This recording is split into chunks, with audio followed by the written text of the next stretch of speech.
Thank you very much, Mr. Speaker.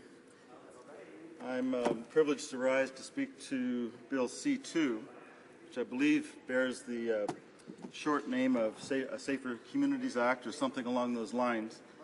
And I think once we get to committee,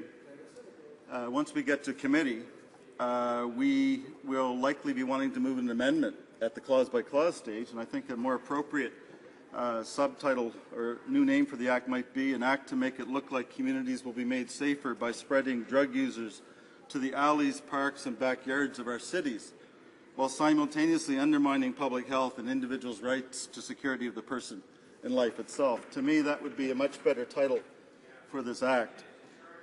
What I'd like to speak to is exactly that. My honourable friend is shouting from across the way a little bit about the constitutional law and constitutional values that are implicated by this Act, if I may, Mr. Speaker.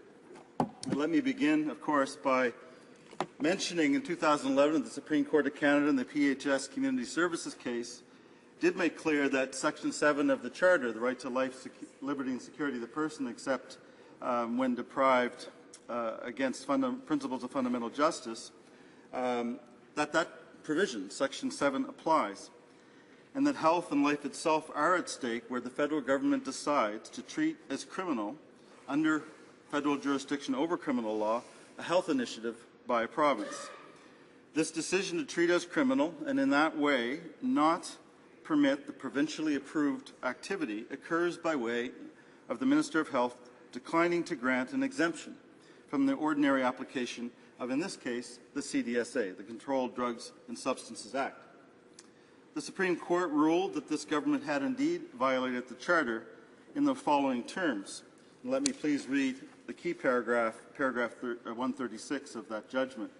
Quote, "The Minister made a decision not to extend the exemption from the application of the federal drug laws to Insight.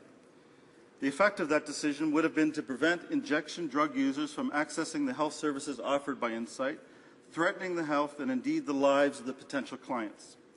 The Minister's decision thus engages the claimant's Section 7 interest and constitutes a limit on their Section 7 rights. Based on the information available to the Minister, this limit is not in accordance with the principles of fundamental justice. It is arbitrary, undermining the very purposes of the CDSA, which include public health and safety.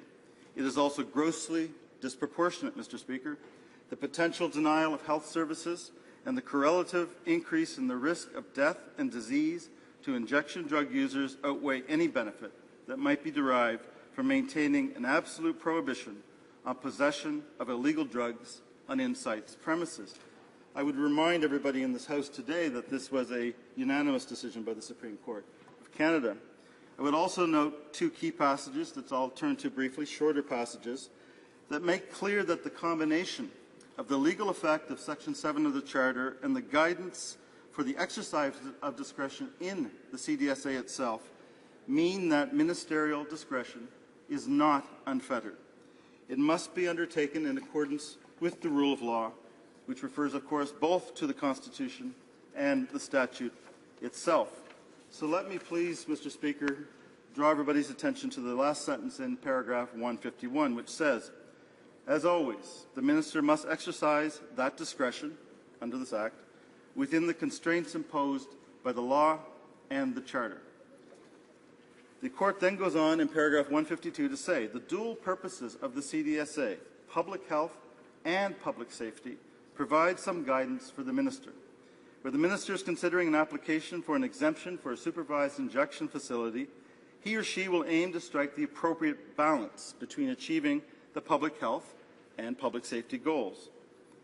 Whereas here, the evidence indicates that a supervised injection site will decrease the risk of death and disease, and there is little or no evidence that it will have a negative impact on public safety, the Minister should generally grant an exemption." And the Court went on to order the Minister to grant such an exemption in this case, which leads us, of course, to the present Act, which is, in effect, an attempt to do either an end run around the Supreme Court judgment or perhaps even to overturn and resist that judgment. Now, it may be that the government is hoping that they can do an end run around or even circumvent the Supreme Court judgment by downplaying in the new amendments to the CDSA, references to positive health effects of a system like the injection site system, and to public health, despite the fact that public health remains one of the two purposes of the CDSA. They can't get away from that. Also, they've written into the Act that in the final analysis, when the minister ultimately decides whether she is going to accord an exemption, that this is to be done only in exceptional circumstances. And in this way, the government may think that by writing the law in this way, they're going to escape the scope of the Supreme Court's ruling.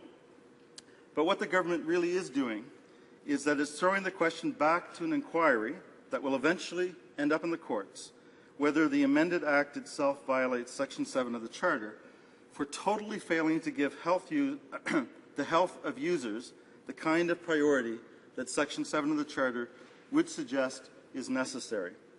And here I'd like to believe that the Minister of Justice has had thorough advice from his officials on the constitutionality of this bill in order to exercise his duty that he has under Section 4.11 of the Department of Justice Act. Regrettably, we've all come to learn in the last year that the standard of review that goes on in the Department of Justice these days, and perhaps for longer than we realize, borders on the farcical. A whistleblower has come forward to tell us that instructions have been sent to lawyers to say that if there's a 5% chance that a provision or a law will pass muster in the courts under the Charter, then it's fine to recommend that it go ahead as being constitutional from the perspective of introducing the law. So I have no confidence at all that the mere fact that this is before the House means that some kind of analysis has been undertaken that suggests that it's presumptively constitutional. Under this government, that is not the case. But, Mr. Speaker, there are two other ways, apart from the fact that on the face of the text it might be unconstitutional. There are two other ways in which this bill will almost certainly be found constitutionally suspect. The first one is that the very intention of a statute under our constitutional law, of course, cannot be to infringe a constitutionally protected right. Now here, and very unusually, there's every sign that the very intent of the government is in fact to block approvals of any safe injection sites anywhere in this country. Now, it's very rare for courts to find such direct intention of the intent, again, to be redundant here, the intent to actually infringe a right. But in the situation at hand, judges will find a good deal of evidence, including in speeches made prior to this House rising for a break, and speeches made by Conservative members of Parliament. Also, I would say by inference from two things. In Section 5 of the amendments of the amended Act, there is a listing of no fewer than 26 criteria that the Minister of Health needs to consider by way of information sources, needs to consider if he or she is going to grant an exemption. It's not just 26. A number of these have subsections, goes well over 30 separate kinds of detailed information that must accompany an application for such a safe injection site before the minister even decides whether she's going to look at the issue. There's also, secondly, the excision of all public health references and individual health benefits from the guiding principles that are listed in Section 5, Sub 5 of the amended Act. The second thing that might cause this, almost certainly would cause this to be looked at suspiciously from a constitutional point of view, is that there is a constitutional principle of fundamental justice under Section 7, according to which it is unconstitutional to hold out a defense or an exemption from a criminal law prohibition if that defense or exemption is arbitrary or illusory. Such a defense or exemption is arbitrary if it's available to some, but not others, and this was essentially part of the basis for the Morgentaler ruling. And a defense or an exemption is illusory if nobody will be able to access the defense or exemption, or if access is so uncertain or unlikely, Mr. Speaker, that the defense or the exemption is essentially unavailable. And on that basis alone, given the structure of C-2, I would go so far as to predict that there will be courts finding that this is unconstitutional under Section 7 of the Charter. Thank you, Mr. Speaker.